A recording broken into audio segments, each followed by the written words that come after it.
When Jesus said, "All power is given to me in heaven and on earth," he was not talking about domination and control, but about solidarity and liberation.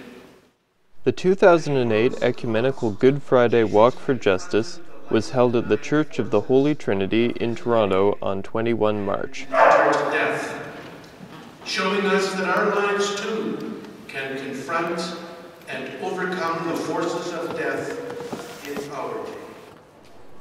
The church is almost completely surrounded by a major shopping center, through which 300 demonstrators carried their banner.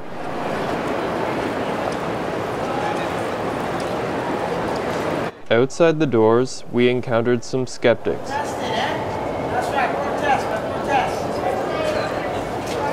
Good, that's right, environment, protest it.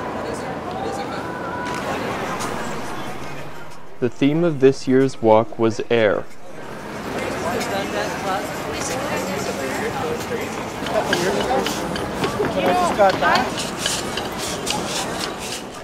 At Dundas Square, demonstration leaders addressed capitalist hegemony over the airwaves.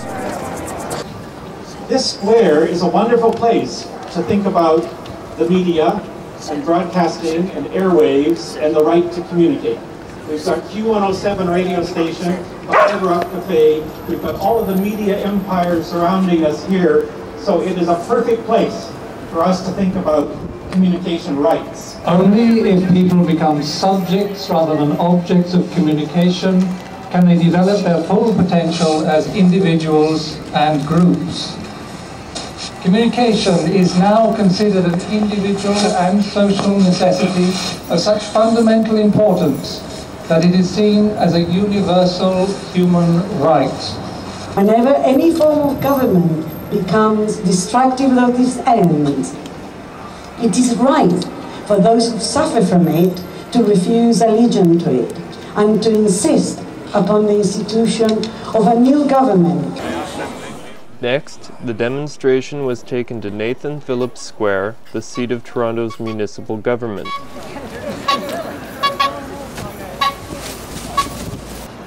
Tar sands oil production generates 3 times the amount of global warming pollution as does conventional oil production.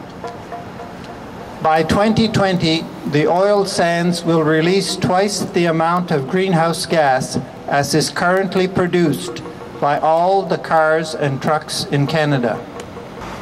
As we walk today this journey of hope for all, may we reflect on how we can confront the myriad forces of death that are creating so much air pollution, and especially how we will meet the challenges presented by the tar sands development.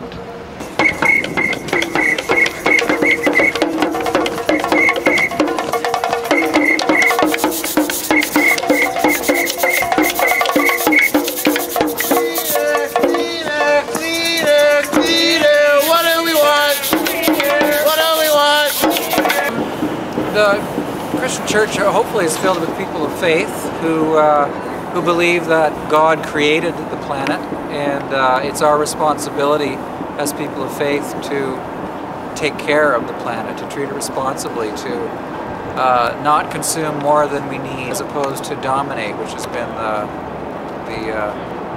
the way of the business world anyway, the globalized economy.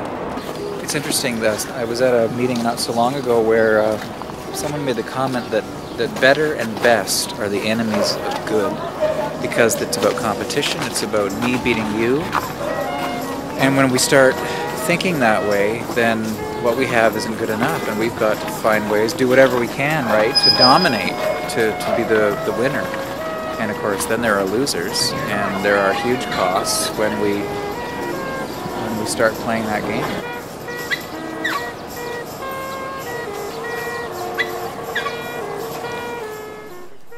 The event concluded with this strange ritual.